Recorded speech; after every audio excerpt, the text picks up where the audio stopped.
gets out of the loop. Let's run the program again. Now put the default username and password.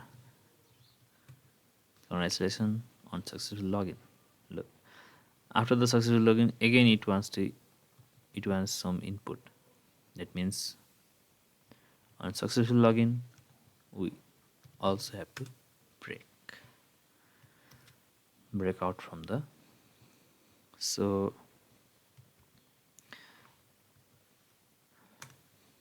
let's run it again. Check 1 2 3 4 5.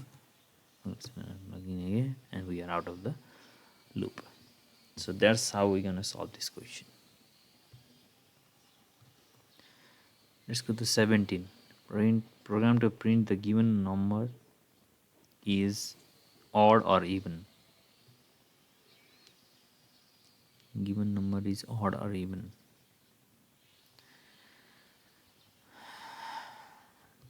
Odd or even. We are again in the odd or even phase.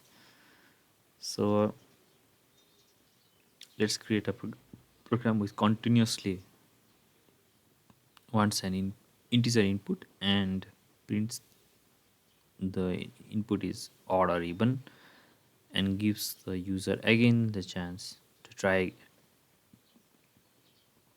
Now let's start. At first, we don't need the increment operator because we don't want to increase a value or decrease a value. So we just want to run the program continuously. For that we use while true. This while statement is, when while statement is true, it will run the code again and again. So for that we use the while true. Now let's ask a question. Let's say user num equals to, first we have to use the int method so that we can convert the input into the integer. Enter number.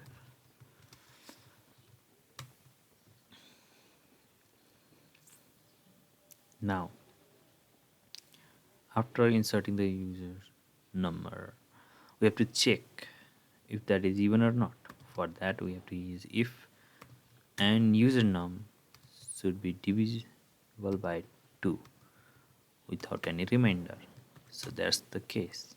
If user num is percentage 2 equals to 0, then it's even. So we have to print. So first I user num comma is even, and for odd I'm gonna copy this and take it. I'm gonna copy this and use else statement to print that is odd. Now I have to include again the function to try again or not. So I'm gonna write user choice is equals to input.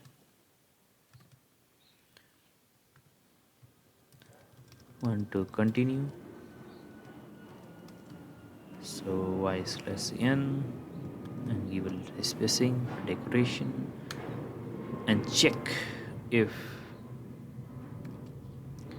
user choice is equals to n. If it's n, oh, not equals to, double equals to n.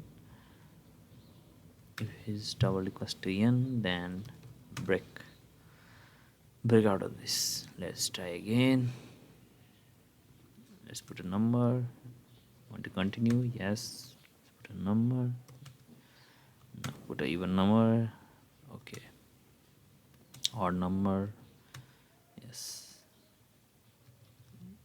Let's try this number. This is even. Yes. So yes, if I give the value n, then it's out of the loop. You can again add that lower to convert capital N to small n. Now again let's solve the 18 number question. is factorial. So factorial time factorial dot pi. At first we have to get the value from the user, or if we want we can ask the user continuously, but that will be ridiculous, or that will be more code. Let's try it in a simpler way. Let's say user int or user num. User num is, let's try convert the input string into the int method. So enter a number, enter a number. Let's give an incremental operator. Incremental operator should be 1, so that the factorial of 5 is 120. How to find 120? The multiplication from natural numbers 1 2 3 4 and 5 is 120. So factorial is like this. Factorial of 5 is this. So for this we need the incremental operator to start from 1 and it will end to the value given to us. So for that we will use while statement, and while I is less than or equals to user num. So here we need an incremental operator too, so that it will increase the value from 1 to 2 3 4. And we need a variable to store these values, to store values of each multiple. 1 to 2 it will store somewhere, so we will use fact. So fact equals to 1, while in place of product we will use 1 as a default input, as a default variable. So fact equals to 1.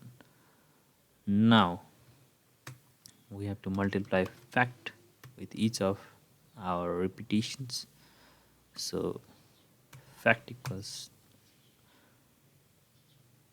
fact assignment operator I. It products the fact into I and puts back in the fact variable. So after this we have to use the incremental operator so that we won't be in the loop infinitely. And after that we get the factorial, and let's calculate print factorial.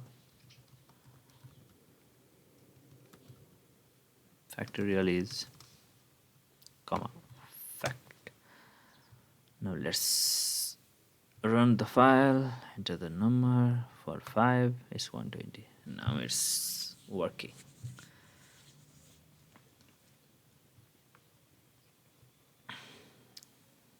If you want to know, go deep and find how the program is running, you can just print out fact on each loop so that you can see how the program actually runs.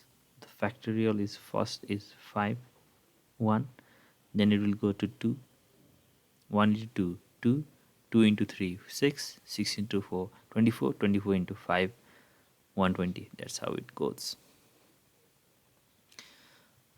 So you can use the print statement to know how the factorial or how any program is running, how the variable are transferred, or how the variable are running using print statement in using correct methods. For this, now let's go to the 19. For the 19 number, there is the print multiplication table of mult table from 1 to 8 dot pi. Let's speed run this.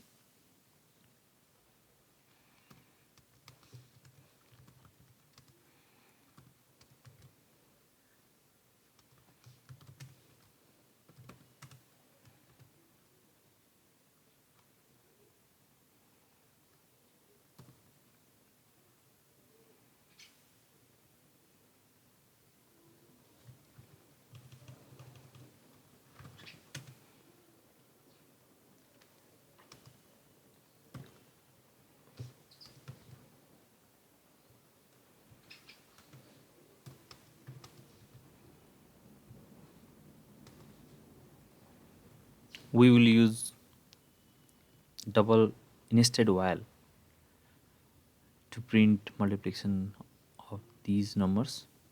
So at first the numbers from 1 to 8 will, this while statement will give, and the next while statement will give numbers from 1 to 10. That's how we're gonna print each statements. So we can use print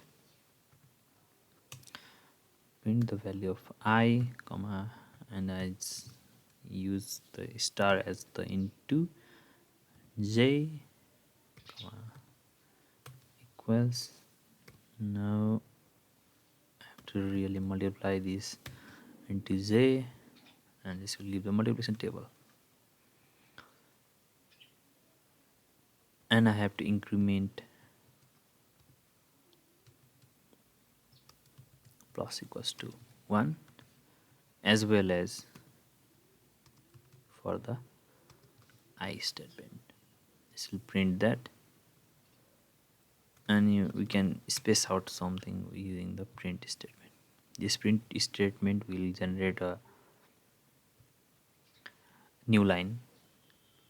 So let's run this file. Okay, we got the data.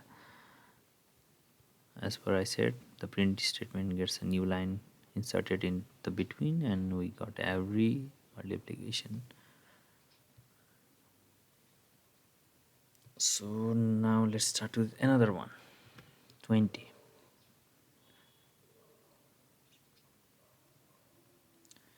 So this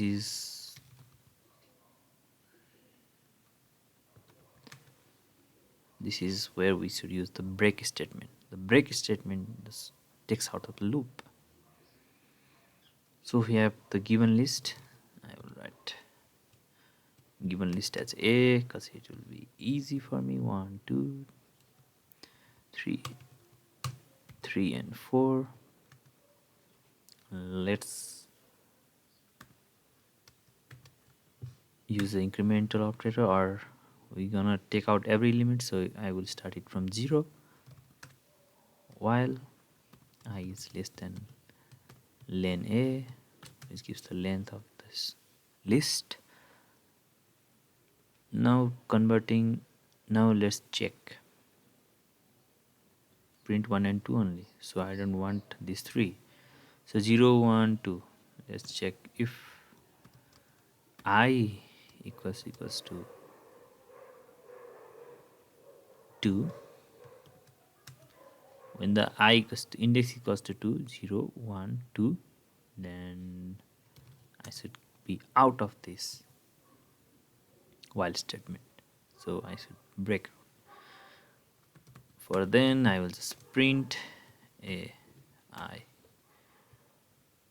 Let's see the results. Okay, I haven't used the